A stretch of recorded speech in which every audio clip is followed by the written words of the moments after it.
بسم اللہ الرحمن الرحیم۔ سامعین کرام، آپ سن رہے ہیں عمران سیریز کا اردو ناول مثالی دنیا، جس کے مصنف ہیں مظہر کلیم ایم اے، اور یہ اس سلسلے کی قسط نمبر 10 ہے۔ مجھے امید ہے آپ کو میری یہ کاوش پسند آ رہی ہوگی۔ آپ نے اگر ابھی تک میرا چینل کہانی گھر سبسکرائب نہیں کیا تو ابھی میرے چینل کو سبسکرائب کر کے بیل نوٹیفیکیشن آن کر لیجئے، تاکہ آنے والی ہر نئی کہانی کی اطلاع بر وقت آپ تک پہنچ سکے۔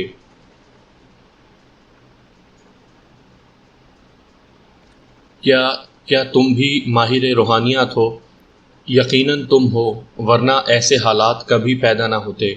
تم نے ڈورتھی کو واپس بھجوا کر میری ساری محنت ضائع کر دی ہے۔ کاش مجھے پہلے سے اندازہ ہوتا تو میں ڈورتھی کو تمہارے سامنے لانے سے پہلے ہی تمہارا خاتمہ کرا دیتا۔ ڈاکٹر رونالڈ نے دانت پیسنے کے سے انداز میں بولتے ہوئے کہا۔ تم نے ڈورتھی پر قابو اسی ڈائری کی مدد سے کیا تھا یا یہ کوئی اور طریقہ ہے؟ عمران نے پوچھا۔ اس ڈائری میں بالائے کائنات دنیا میں پہنچنے کا آسان ترین اور انتہائی مکمل طریقہ درج تھا، اور آخر میں وہاں جا کر وہاں کی مخلوق سے برتاؤ، گفتگو کے ساتھ ساتھ وہاں کے اہم حالات کے بارے میں بھی تفصیل لکھی ہوئی تھی، اور اس کے ساتھ ساتھ یہ طریقہ بھی موجود تھا کہ وہاں رہنے والی مخلوق کو کس طرح مجسم کر کے یہاں دنیا میں لایا جا سکتا ہے۔ لیکن اس میں وہاں کی مخلوق کی رضامندی ایک ضروری شرط ہے۔ جب میں بالائے کائناتی دنیا میں پہنچا تو وہاں میری ملاقات جس سے ہوئی اس کا نام شماش تھا۔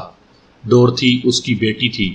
شماش میرے وہاں پہنچنے پر بے حد خوش ہوا، اور اس نے مجھ سے کرۂ ارض کے حالات کے بارے میں کافی معلومات حاصل کی۔ ڈورتھی بھی اس گفتگو میں حصہ لیتی رہی۔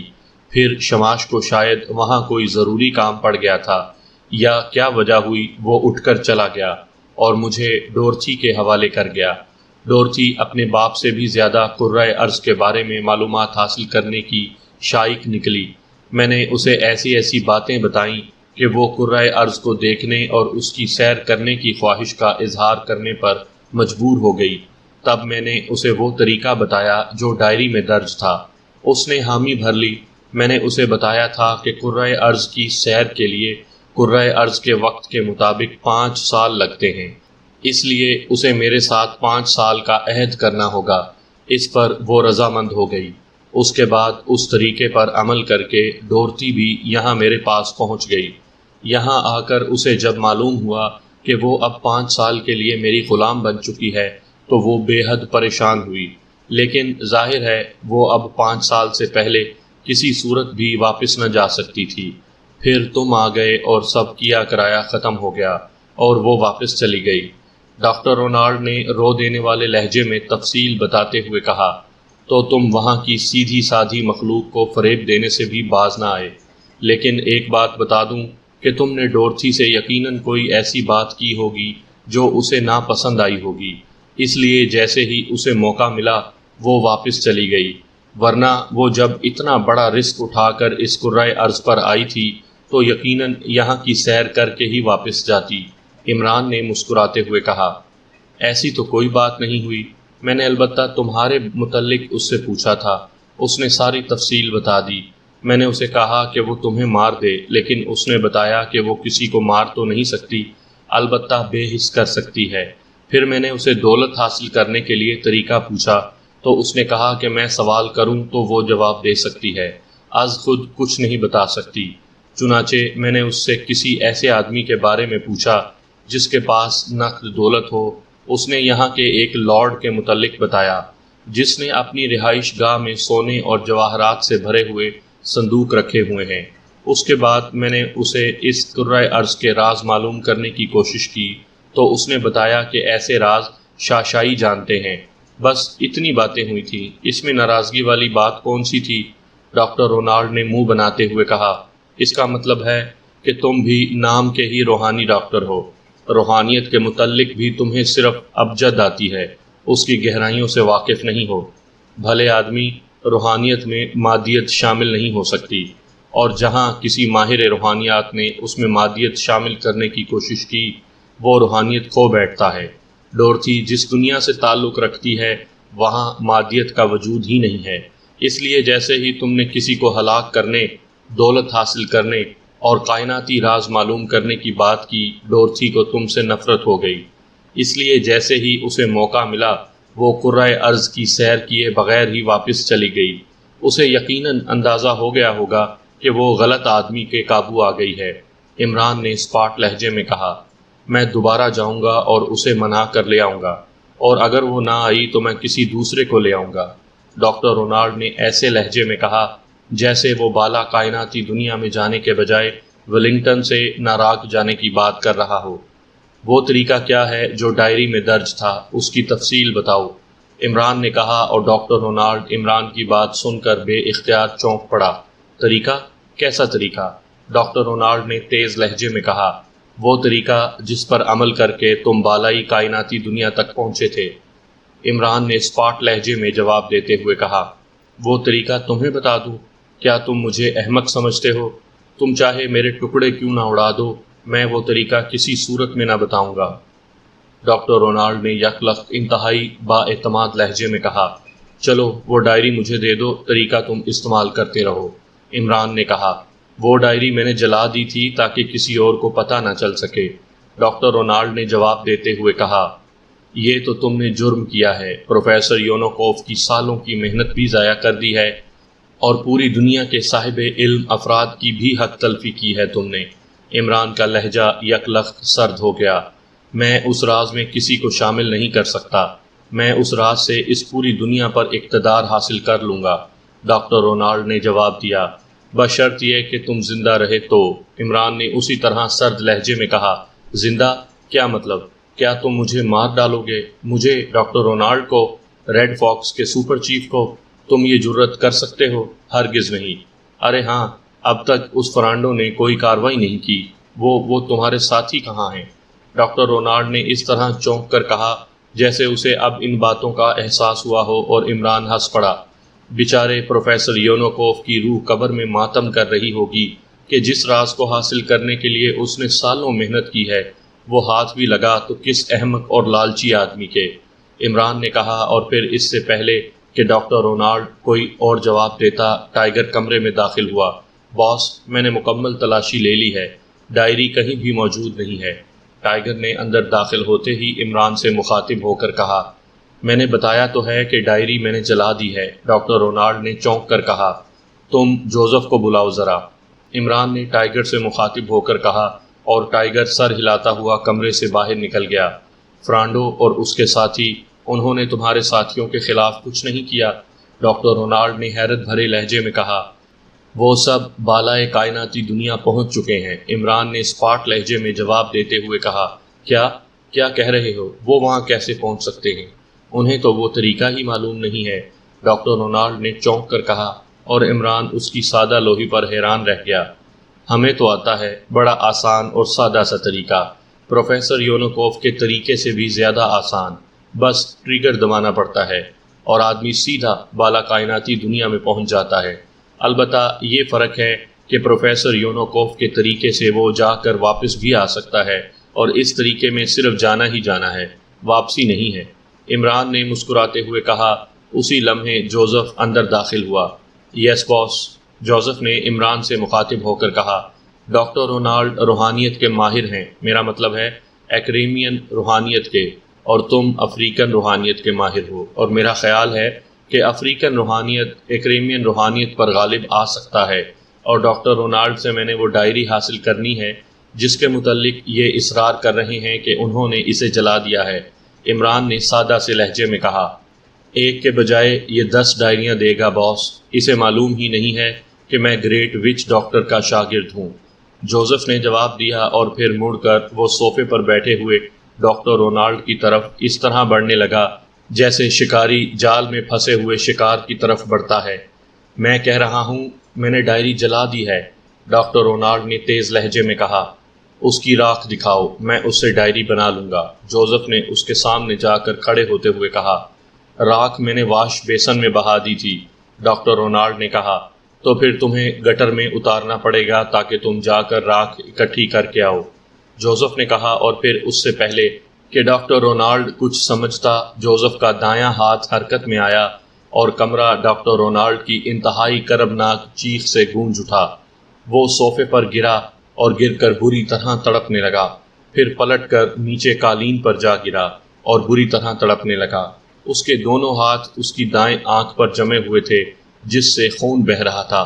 جوزف نے آنکھ پر اس انداز سے ضرب لگائی تھی کہ آنکھ کی بینائی یقیناً ختم ہو گئی تھی۔ دیکھی تم نے افریقن روحانیت ڈاکٹر رونالڈ؟ عمران نے مسکراتے ہوئے کہا، اور اسی لمحے جوزف نے جھک کر اسے گردن سے پکڑا اور ایک جھٹکے سے دوبارہ صوفے پر پھینک دیا۔ افریقہ میں پہلے مخالف کو اندھا کیا جاتا ہے، پھر اسے گونگا، پھر لولا اور آخر میں لنگڑا، اس کے بعد اسے مقابلہ کیا جاتا ہے۔ گریٹ وچ ڈاکٹر شملی کا یہی طریقہ تھا، جوزف نے بڑے مطمئن لہجے میں کہا، اور اس کے ساتھ ہی اس نے ہاتھ کو ایک بار پھر تیزی سے ڈاکٹر رونالڈ کی طرف بڑھایا۔ رک جاؤ، مجھے اندھا نہ کرو، میں بتا دیتا ہوں، رک جاؤ، یکلخت ڈاکٹر رونالڈ نے بری طرح چیختے ہوئے کہا، اور جوزف نے مسکراتے ہوئے ہاتھ پیچھے کر لیا۔ واقعی تم نے ثابت کر دیا ہے کہ افریقی روحانیت ایکریمین روحانیت سے زیادہ طاقتور ہوتی ہے، عمران نے مسکراتے ہوئے کہا، اور جوزف مسکراتا ہوا پیچھے ہٹ گیا۔ اب بتا دو ڈاکٹر رونالڈ، ورنہ میں جوانا کو بھی بلا لوں گا، اور اس طرح افریقن اور ایکریمین دونوں روحانیت اکٹھی ہو جائیں گی۔ اس کے بعد ظاہر ہے تمہارا جو حشر ہوگا وہ تم آسانی سے سمجھ سکتے ہو، عمران نے سرد لہجے میں کہا۔ اگر میں تمہیں ڈائری دے دوں تو کیا تم مجھے زندہ چھوڑ دو گے؟ پہلے وعدہ کرو، اپنے خدا کا نام لے کر وعدہ کرو، ڈاکٹر رونالڈ نے انتہائی تکلیف بھرے لہجے میں کہا۔ اس کا ایک ہاتھ ابھی تک اپنی دائیں آنکھ کی خلا پر جمع ہوا تھا۔ مجھے وعدہ کرنے کی ضرورت ہی نہیں ہے ڈاکٹر رونالڈ، ڈائری دینے میں تمہارا اپنا فائدہ ہے، چاہو تو فائدہ اٹھا لو، چاہو تو اس موقع کو ضائع کر کے اپنا حشر عبرت ناک کرا لو۔ ڈائری تو بہرحال میں حاصل کر ہی لوں گا، اور سنو، تمہیں دیکھتے ہی میں سمجھ گیا تھا کہ تم جرائم پیشہ ضرور ہو، لیکن آرتھر کی طرح فیلڈ کے آدمی نہیں ہو۔ تم یقیناً صرف ذہانت استعمال کرتے ہوگے، عملی کام آرتھر کرتا ہوگا، اس لیے تم ہمارے مقابلے میں نہ ٹھہر سکو گے۔ ہاں، اگر تم ڈائری میرے حوالے کر دو تو میں تمہارے ساتھ اتنی رعایت کرتا ہوں کہ تمہیں مارنے کے بجائے تمہارے ساتھ بالائے کائناتی دنیا کی سیر کراؤں۔ آخر تم پہلے بھی وہاں جا چکے ہو، اس لیے بہتر گائیڈ بھی بن سکتے ہو، عمران نے اسپاٹ لہجے میں کہا۔ ٹھیک ہے، مجھے منظور ہے، آؤ میرے ساتھ، میں ڈائری تمہیں دیتا ہوں، ڈاکٹر رونالڈ نے اٹھ کر کھڑے ہوتے ہوئے کہا، اور عمران سر ہلاتا ہوا اٹھا اور پھر ڈاکٹر رونالڈ کے ساتھ کمرے سے باہر آ گیا، جبکہ جوزف ان کے پیچھے چل رہا تھا۔ ڈاکٹر رونالڈ عمران کو ساتھ لیے واپس اسی تہہ خانے میں آیا جس میں اس نے بالائے کائناتی دنیا میں جانے کی مشق کی تھی اور جہاں ڈورتھی نمودار ہوئی تھی۔ تہہ خانے کی ایک دیوار کے ایک خاص حصے پر اس نے اپنا بایاں پاؤں رکھا تو سرر کی تیز آواز کے ساتھ ہی وہاں سے دیوار ہٹی اور ایک تجوری نما خانہ نمودار ہو گیا۔ اس خانے میں سرخ رنگ کی وہ ڈائری موجود تھی۔ عمران نے ڈائری پر نظر پڑتے ہی ڈاکٹر رونالڈ سے پہلے وہ ڈائری اٹھا لی اور اسے کھول کر دیکھنے لگا۔ دوسرے لمحے اس کے لبوں پر اطمینان بھری مسکراہٹ تیر گئی۔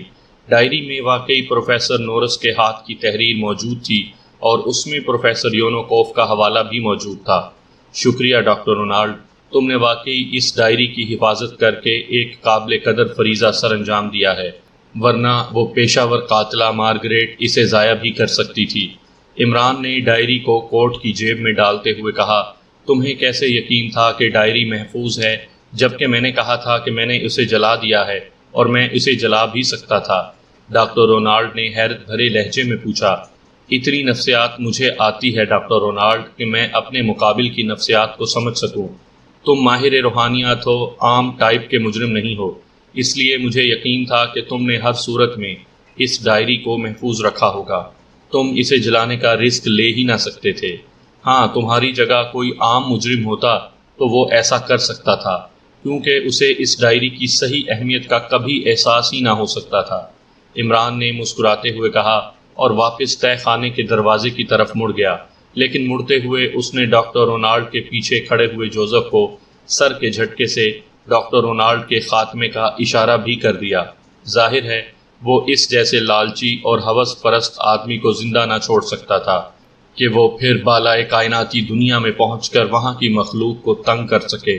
چنانچہ ابھی وہ دروازے تک پہنچا بھی نہ تھا کہ اس نے عقب میں ڈاکٹر رونالڈ کی چیخ سنی، مگر وہ مڑے بغیر آگے بڑھتا چلا گیا۔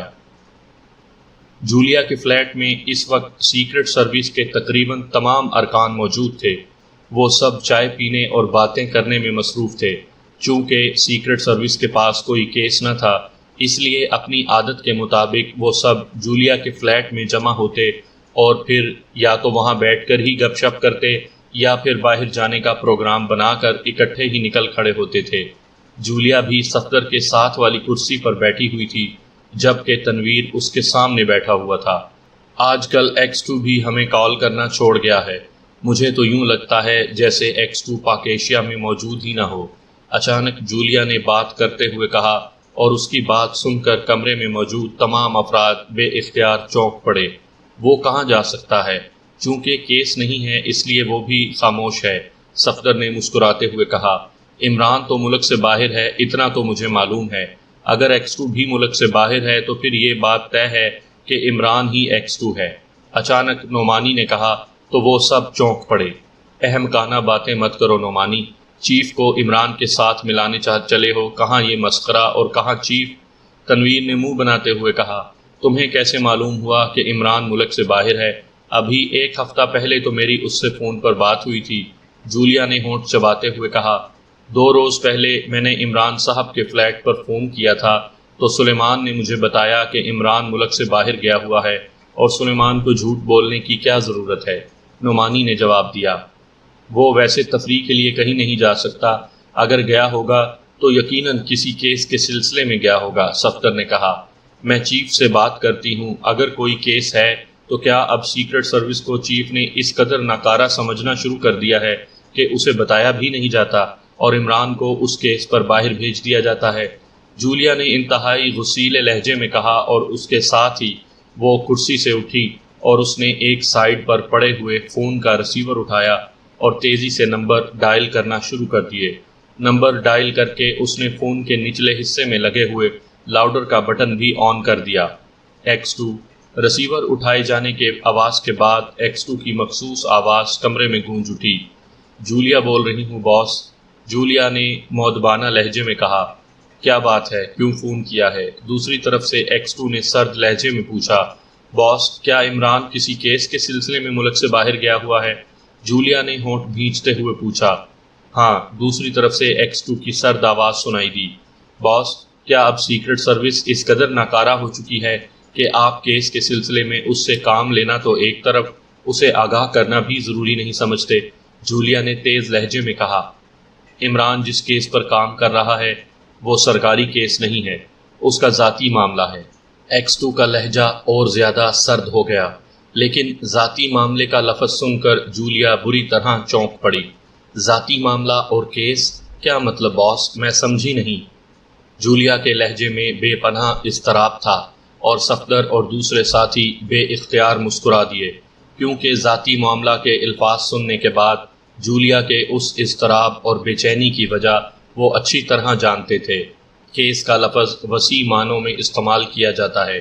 X2 نے اسی طرح اسپاٹ لہجے میں جواب دیا، اور جولیا کا چہرہ اچانک روحانسا سا ہو گیا۔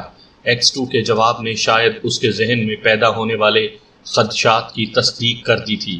یس سر، جولیا نے بڑی مشکل سے اپنے آپ کو سنبھالتے ہوئے کہا، اور اس کے ساتھ ہی ایک جھٹکے سے ریسیور رکھ دیا۔ مس جولیا، ذاتی معاملے کا مطلب آپ غلط سمجھ رہی ہیں۔ عمران سیکرٹ سروس سے ہٹ کر بھی مختلف مسئلوں میں ٹانگ پھنسانے کا عادی ہے، ہو سکتا ہے وہ ایسے ہی کسی چکر میں گیا ہو۔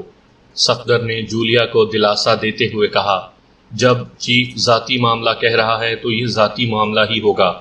ٹھیک ہے، میں کیا کہہ سکتی ہوں، وہ جو چاہے کرتا پھرے، جولیا نے کہا، اور تیزی سے مڑ کر باتھ روم کے دروازے کی طرف مڑ گئی۔ عمران اکیلا نہیں گیا ہوگا، وہ لازماً ٹائیگر کو یا جوزف اور جوانا کو ساتھ لے گیا ہوگا، کیپٹن شکیل نے کہا، اور پھر اس سے پہلے کہ اس کا فکرہ مکمل ہوتا ٹیلی فون کی گھنٹی بج اٹھی۔ صفدر نے اٹھ کر ریسیور اٹھا لیا۔ یس، صفدر اسپیکنگ، صفدر نے ریسیور اٹھاتے ہی کہا۔ X2، جولیا کو ریسیور دو۔ دوسری طرف سے چیف کی سرد آواز سنائی دی۔ یس باس، صفدر نے مؤدبانہ لہجے میں جواب دیا، اور ریسیور سائٹ پر رکھ کر مڑا ہی تھا کہ اس نے باتھ روم سے جولیا کو نکل کر تیزی سے خون کی طرف آتے دیکھا۔ جولیا اب پوری طرح سنبھلی ہوئی نظر آ رہی تھی۔ یس باس، جولیا بول رہی ہوں۔ جولیا کا لہجہ سپاٹ تھا۔ تمہیں یا تمہارے ساتھیوں کو عمران نے جانے سے پہلے اس معاملے میں کچھ نہیں بتایا؟ X2 نے قدرے نرم لہجے میں کہا، اور اس کے اس نرم لہجے پر صفدر اور دوسرے ساتھی بے اختیار مسکرا دیے۔ نو سر، اگر بتایا ہوتا تو آپ سے کیوں پوچھتی؟ جولیا کا لہجہ بدستور سپاٹ اور سرد تھا، حالانکہ میں نے اسے ہدایت کی تھی کہ وہ جانے سے پہلے تم لوگوں سے ڈسکس کر لے۔ بہرحال میں تمہیں مختصر بتا دیتا ہوں تاکہ ذاتی معاملے کے بارے میں تمہارا تجسس دور ہو سکے، X2 نے کہا، اور جولیا کے ساتھ ساتھ سارے ساتھیوں کے چہرے پر الٹے تجسس کے آثار نمودار ہو گئے۔ عمران کے فلیٹ میں ایک عورت نمودار ہوئی جس نے اپنا نام نو فرتیت بتایا۔ اس نے عمران کو بتایا کہ وہ اس کائنات سے بالا کسی اور کائنات کی کسی نامعلوم دنیا کی مخلوق ہے۔ اس بالا کائنات دنیا کو عرف عام میں مثالی دنیا کہا جاتا ہے۔ یہ مثالی دنیا ہمارے تصور، زمان و مکان سے بالا تر دنیا ہے۔ اس لڑکی نو فرتیت نے عمران کو بتایا کہ اسے اس کے باپ سیجان نے بھیجا ہے، جو اس مثالی دنیا کا سردار ہے۔ عمران اس کی مدد اس طرح کرے کہ یہاں دارالحکومت میں ایک شخص پروفیسر نورس اس مثالی دنیا میں آتا ہے اور ایسے سوالات کے جوابات حاصل کرنا چاہتا ہے جن کے بتانے کی انہیں اجازت نہیں، اور وہ وہاں کی مخلوق کو بے حد تنگ کرتا ہے۔ ابھی عمران اس لڑکی کی بات چیت جاری تھی کہ لڑکی یہ کہہ کر فضا میں تحلیل ہو گئی کہ وہ واپس جا رہی ہے اور اب عمران کی مدد کی ضرورت نہیں رہی۔ عمران نے پروفیسر نورس کو ڈھونڈ نکالا جو یہاں ایک کالونی میں رہتا تھا، اور اس نے مثالی دنیا کے نام سے ایک ادارہ قائم کر رکھا تھا جو بھاری فیس لے کر لوگوں کے سوالات کے جوابات مثالی دنیا سے لا کر دیا کرتا تھا۔ عمران اس پروفیسر نورس سے ملنے کے بعد اس مثالی دنیا کے بارے میں قدرے کنفرم ہو گیا تو اس نے اپنے طور پر اس بارے میں چھان بین شروع کی اور لائبریری میں اس موضوع پر موجود کتابوں کا مطالعہ کیا۔ مثالی دنیا کا وجود اور کسی عرضی انسان کا وہاں جانا روحانیت کے تحت آتا ہے۔ دوسری بات، جب عمران اس پروفیسر نورس سے ملنے گیا تو پروفیسر نورس کو گولی مار کر ہلاک کر دیا گیا تھا، اور وہاں پروفیسر نورس کے ملازم کے ساتھ ساتھ 2 ایکریمیوں کی لاشیں بھی پڑی تھیں۔ مزید چھان بین پر پتہ چلا کہ ان دونوں ایکریمیوں کا تعلق ایکریمیا کے ایک پیشہ ور قاتلوں کے گروپ فاسٹ کلرز سے تھا، اور ان کے ساتھ ایک لڑکی مارگریٹ بھی تھی جو واپس ایکریمیا چلی گئی تھی۔ عمران تحقیقات کے بعد اس نتیجے پر پہنچا کہ پروفیسر نورس کے پاس یقیناً کوئی ایسا آسان سا طریقہ تھا جس سے وہ عام ذہنی اور روحانی سطح کا مالک ہونے کے باوجود مثالی دنیا میں آسانی سے آتا جاتا رہتا تھا، اور اس مارگریٹ نے یقیناً وہ طریقہ اس پروفیسر نورس سے حاصل کیا ہوگا، اور اس نے اپنے ساتھیوں کو اس لیے ہلاک کر دیا ہوگا تاکہ وہ اکیلی اس راز کی مالک بن جائے اور اس سے کوئی دنیاوی فائدہ اٹھا سکے۔ اور عمران کے خیال کے مطابق یہ راز یقیناً کسی ڈائری یا فائل میں درج ہوگا، اور مارگریٹ وہ ڈائری یا فائل لے اڑی ہے۔ عمران یہاں کے ایک ماہر روحانیات سے ملا تو اس ماہر روحانیات نے بتایا کہ روس کی ایک یونیورسٹی کا پروفیسر یونوکوف اس طریقے پر طویل عرصے سے ریسرچ کر رہا تھا، اور پروفیسر نورس اس کا ملازم تھا۔ پروفیسر یونوکوف ہلاک ہو چکا ہے۔ ان کے خیال کے مطابق یہ طریقہ پروفیسر یونوکوف کی ایجاد ہی ہوگا، جو ان کی موت کے بعد پروفیسر نورس کے ہاتھ لگا اور پھر اسے مارگریٹ لے اڑی۔ چنانچہ عمران اب اس طریقے کو مارگریٹ سے واپس حاصل کرنا چاہتا تھا۔ اس نے یہاں سے ایکریمیا میں اپنے چند دوستوں کی مدد سے مارگریٹ کا کھوج نکالا تو اسے معلوم ہوا کہ مارگریٹ کو ایک کلب میں گولیاں مار کر ہلاک کر دیا گیا ہے، اور وہ ڈائری یا فائل اس کے پاس سے دستیاب نہیں ہو سکی۔ اس کا مطلب تھا کہ اس کے بارے میں ایکریمیا میں کوئی اور گروپ بھی کام کر رہا ہوگا۔ چنانچہ عمران، ٹائیگر، جوزف اور جوانا کو ساتھ لے کر وہ ڈائری یا فائل حاصل کرنے کے لیے ایکریمیا گیا ہے۔ چونکہ یہ کوئی سرکاری کام نہ تھا، عمران کا ذاتی شوق یا معاملہ تھا، اس لیے سیکرٹ سروس کے ساتھ جانے کا کوئی سوال ہی پیدا نہ ہوتا تھا۔ X2 نے تفصیل بتاتے ہوئے کہا، باس، کیا یہ سب کچھ ممکن ہے؟ جولیا نے انتہائی حیرت بھرے لہجے میں کہا۔ عمران کے کہنے کے مطابق تو ممکن ہے، اور چونکہ وہ فارغ تھا اس لیے اگر وہ اپنے لیے کوئی مصروفیت تلاش کر لیتا ہے تو مجھے کیا اعتراض ہو سکتا ہے؟ دوسری طرف X2 نے اسپاٹ لہجے میں کہا اور اس کے ساتھ ہی رابطہ ختم ہو گیا۔ یہ سب بکواس ہے۔ عمران نے چیف کو بھی چکر دینے کی کوشش کی ہے۔ یقیناً وہ کسی لڑکی کے چکر میں ہوگا، اور جب چیف کو اس کی اطلاع ملی ہوگی تو اس نے مثالی دنیا اور لڑکی کے اچانک ظاہر ہونے اور فضا میں تحلیل ہونے کی بات کر دی ہوگی، اور میں دعوے سے کہتا ہوں کہ وہ اس لڑکی کے ساتھ ایکریمیا جا کر عیش کر رہا ہوگا۔ تنویر نے فوراً ہی کہا، بات تو واقعی ناقابل یقین ہے، اور چیف کی آخری بات سے بھی یہی اندازہ ہوتا ہے کہ چیف کو خود عمران کی ان باتوں پر یقین ہی نہیں آیا ہے۔ صفدر نے کہا، مثالی دنیا کی حد تک تو یہ بات درست ہے، میں نے اس بارے میں پڑھا ہے، اور جہاں تک مجھے بھی معلوم ہے کہ روسیا کے ایک پروفیسر یونوکوف اس معاملے میں اتھارٹی سمجھے جاتے ہیں، لیکن وہاں سے کسی لڑکی کا عمران کے فلیٹ میں آنا اور پھر فضا میں تحلیل ہو جانے والی بات ناممکن ہے۔ اچانک کیپٹن شکیل نے بات کرتے ہوئے کہا، کیا مطلب؟ کیا واقعی کوئی مثالی دنیا ہوتی ہے؟ جولیا نے حیرت بھرے لہجے میں کہا، اور باقی ساتھی بھی حیرت سے کیپٹن شکیل کو دیکھنے لگے۔ ہاں، ماہرین روحانیات کے مطابق ہماری کائنات کے علاوہ بھی بے شمار بلکہ لا تعداد کائناتیں موجود ہیں۔ یہ زبان و مکان کی قید صرف ہماری کائنات تک ہی محدود ہے۔ ہماری کائنات کو ایک جہان یا عالم کہا جاتا ہے، لیکن اس کے علاوہ بھی دوسرے جہان یا عالم ہیں جن کے نام بھی ماہرین روحانیات نے رکھے ہوئے ہیں۔ مثال کے طور پر عالم ناسوت، عالم جبروت، عالم لاہوت، عالم برزخ وغیرہ وغیرہ۔ کیپٹن شکیل نے جواب میں پوری تقریر کر ڈالی، اور سب حیرت سے کیپٹن شکیل کو اس طرح دیکھنے لگے جیسے انہیں پہلی بار اس بات کا احساس ہو رہا ہو کہ کیپٹن شکیل کا مطالعہ اس موضوع پر کس قدر وسیع ہے۔ تم نے پہلے تو کبھی ذکر نہیں کیا کہ تم اس بارے میں کچھ جانتے ہو، صفدر نے حیرت بھرے لہجے میں کہا، اور کیپٹن شکیل مسکرا دیا۔ میری عادت ہے کہ میں مختلف موضوعات پر مطالعہ کرتا رہتا ہوں، اور یہ جو کچھ میں نے بتایا ہے یہ عام سی باتیں ہیں جو ہر مطالعہ کرنے والا جانتا ہے، اس لیے خاص طور پر اس کے ذکر کی کوئی ضرورت ہی پیش نہیں آئی۔ کیپٹن شکیل نے مسکراتے ہوئے کہا، تمہارا مطلب ہے کہ اس نامعلوم دنیا یا مثالی دنیا سے کوئی لڑکی یہاں نہیں آ سکتی؟ جولیا نے ہونٹ بھینچتے ہوئے کہا، میرا یہی خیال ہے، کیونکہ وہاں کی مخلوق کی حیت، عناصر، ترکیبی اس دنیا سے قطعی مختلف ہیں، اور یہاں تک کہا گیا ہے کہ یہ دنیا مادے سے بنی ہے، جبکہ مثالی دنیا میں مادے کا وجود ہی نہیں ہے۔ اس لیے وہاں سے کسی کا یہاں مادی وجود میں آنا اور پھر یہاں کی زبان بولنا، یہ ساری بات میرے خیال میں تو غلط ہے۔ کیپٹن شکیل نے جواب دیا، تو اس کا مطلب ہوا کہ تنویر جو کچھ کہہ رہا ہے وہ درست ہے۔ عمران کسی لڑکی کے چکر میں ایکریمیا گیا ہے، اور اس نے یہ کہانی چیف کو سنا کر بھی بیوقوف بنانے کی کوشش کی ہے۔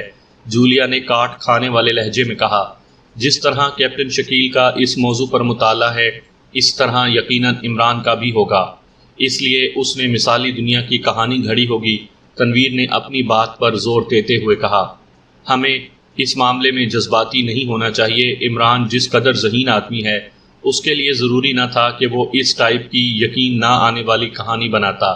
وہ کوئی اور بہانہ یا کہانی بھی گھڑ سکتا تھا، ایسی کہانی جس پر سب کو فوراً یقین آ جاتا۔ پھر اس کہانی میں چند ایسی باتیں ہیں جن کی تصدیق کی جا سکتی ہے۔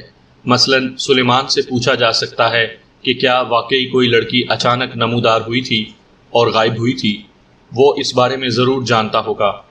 اس طرح پروفیسر نورس اور ان دو ایکریمینز کی ہلاکت، اس بارے میں بھی پولیس یا انٹیلیجنس کو یقیناً علم ہوگا، صفدر نے کہا، اور اس کے ساتھ ہی اس نے اٹھ کر ٹیلی فون کا رسیور اٹھایا اور تیزی سے عمران کے فلیٹ کے نمبر ڈائل کرنا شروع کر دیے۔ سلیمان بول رہا ہوں۔ رابطہ قائم ہوتے ہی سلیمان کی آواز سنائی دی، سلیمان، میں صفدر بول رہا ہوں۔ ہمیں بتایا گیا ہے کہ فلیٹ میں کسی اور دنیا کی کوئی لڑکی اچانک آئی تھی اور پھر اچانک ہی غائب ہو گئی۔ کیا تم اس بارے میں کچھ جانتے ہو؟ صفدر نے سنجیدہ لہجے میں کہا، آپ کو درست بتایا گیا ہے جناب، وہ لڑکی میری آنکھوں کے سامنے ہی اچانک فضا میں تحلیل ہو گئی تھی۔ وہ کسی مثالی دنیا سے آئی تھی اور کسی پروفیسر نورس کی شکایت لے کر آئی تھی۔ پھر میں نے علی عمران صاحب کو بتایا کہ پروفیسر نورس نے یہاں مثالی دنیا کے نام سے ادارہ بنایا ہوا ہے اور لوگوں سے بھاری فیسیں بٹور رہا ہے۔ سلیمان نے جواب دیا اور اس کی بات سن کر جولیا سمیت سب کے چہروں پر حیرت کے تاثرات ابھر آئے۔ اب عمران صاحب کہاں ہیں؟ صفدر نے پوچھا۔ وہ ٹائیگر، جوزف اور جوانا سمیت ایکریمیا گئے ہوئے ہیں اور ابھی ان کی واپسی نہیں ہوئی۔ دوسری طرف سے سلیمان نے جواب دیا اور صفدر نے اس کا شکریہ ادا کر کے رسیور رکھ دیا۔ سلیمان جو کچھ کہہ رہا ہے اس کے مطابق تو یہ سب کہانی درست ہے، جولیا نے قدرے مطمئن لہجے میں کہا۔ یہ سلیمان عمران کا ہم راز ہے، یہ بھی اس کی طرح ہمیں چکر دے رہا ہے۔ تنویر ابھی تک اپنی بات پر اڑا ہوا تھا۔ سپرنٹینڈنٹ، فیاض سے بات کر لیں۔